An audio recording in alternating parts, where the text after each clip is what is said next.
Guess it's only natural that we continue reading Thoreau, who was himself a naturalist. Page 306. Thoreau also caught a useful lesson.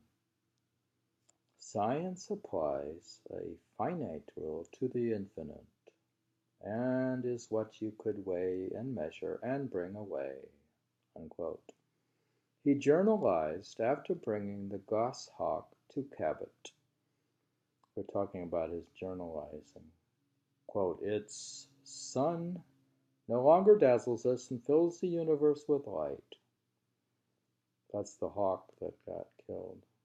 The second lesson came a year later when Cabot notified Thoreau that in honor of his goshawk, the BSNIH, the Boston Society of Natural History, had elected him a corresponding member, quote, with all the honors, privilegia, etc., ad gratum tum permanentia, or pertaining to the grade of membership, without having to pay an annual subscription. In return, Thoreau was, quote, to advance the interest of the society by communication or otherwise, as shall seem good.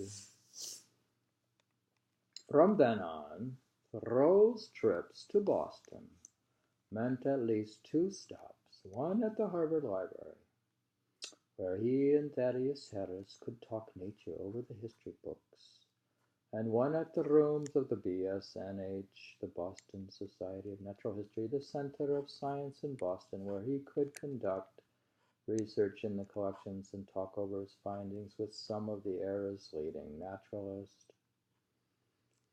Word spread to Washington, D.C. In early 1853, Thoreau was elected to the membership of the American Association for the Advancement of Science.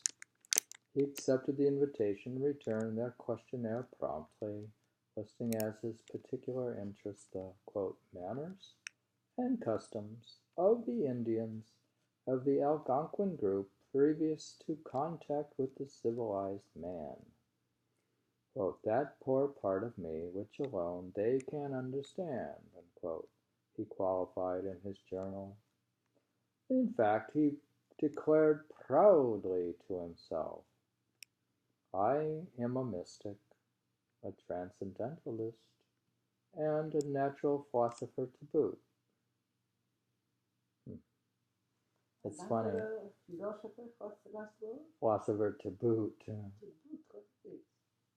As in addition.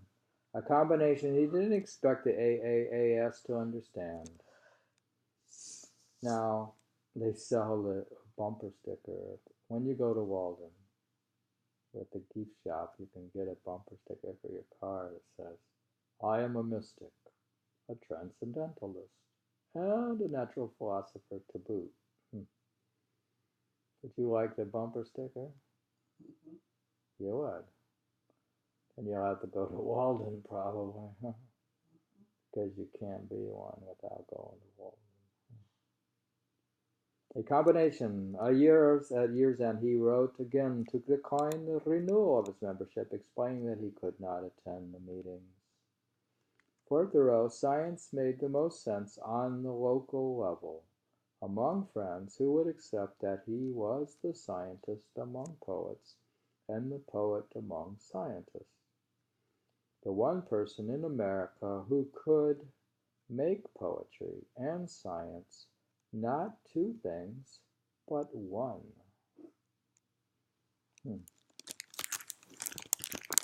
Interesting.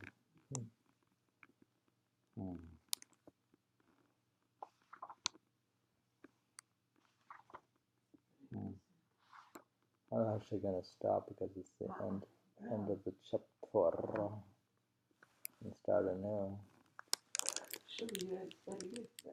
I read very deep. Right, and you read that part that I missed also. Back up, backwards. Doesn't make sense to read. I could read it offline. Oh, I don't want you read it offline. I can understand. Offline? I thought you would want me to read it offline. That doesn't make sense. Oh, you continue. Continue. All right, why not continue? Why disrupt the party? What time is it? What time is it?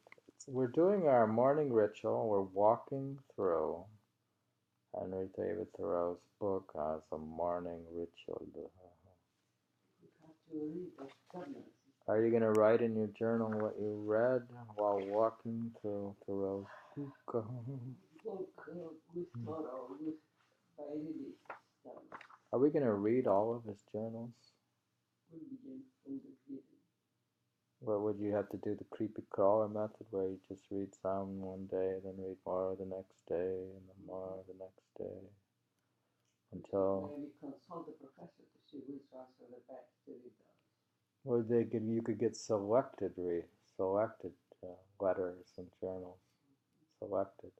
But then somebody would be selecting it. It's like reading Emily Dickinson's selected letters. Do you want to read all of Emily Dickinson's letters or selected letters?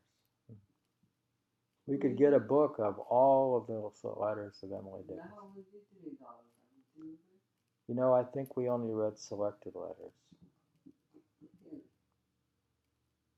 Well, we could read selected journal entries of Henry David Thoreau. I prefer Thoreau. We'll read selected letters of Henry David Thoreau, selected by somebody. But why would they know what to select? I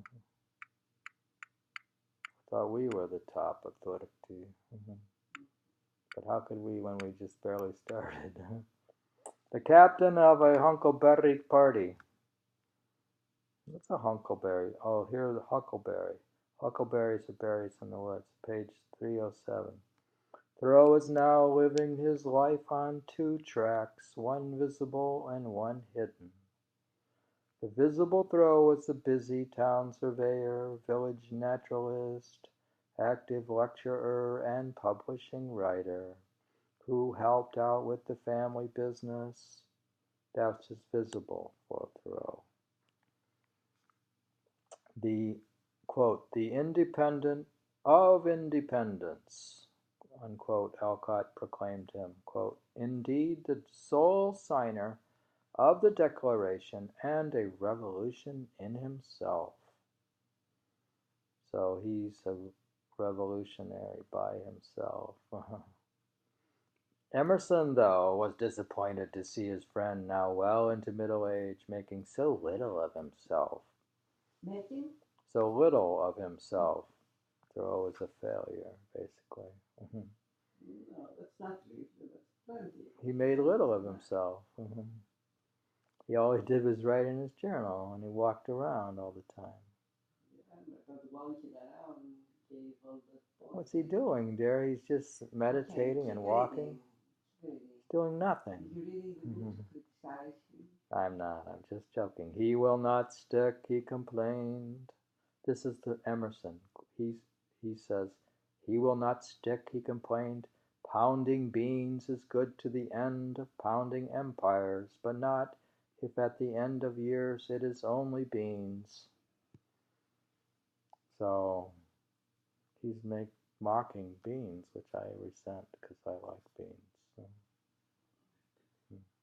In his notebook, Emerson scored the bitter words his eulogy would pound home, quote, I cannot help counting it a fault in him that he had no ambition.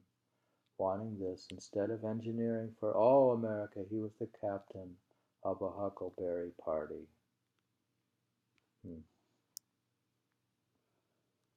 My goodness. Not until after his death. See, the writer is very good. She has a balanced report of his life.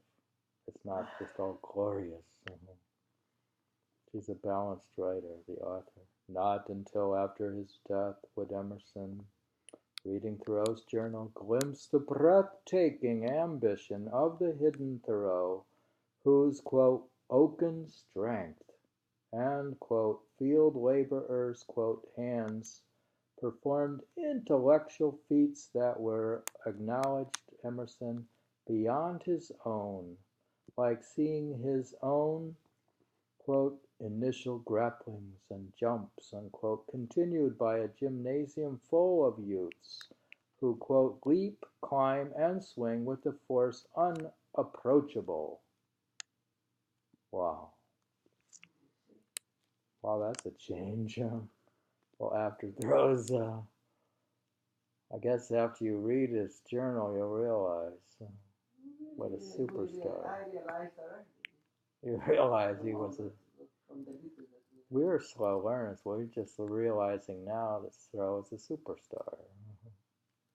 He must be slow. He said cheese. We were slow at the switch like Emerson.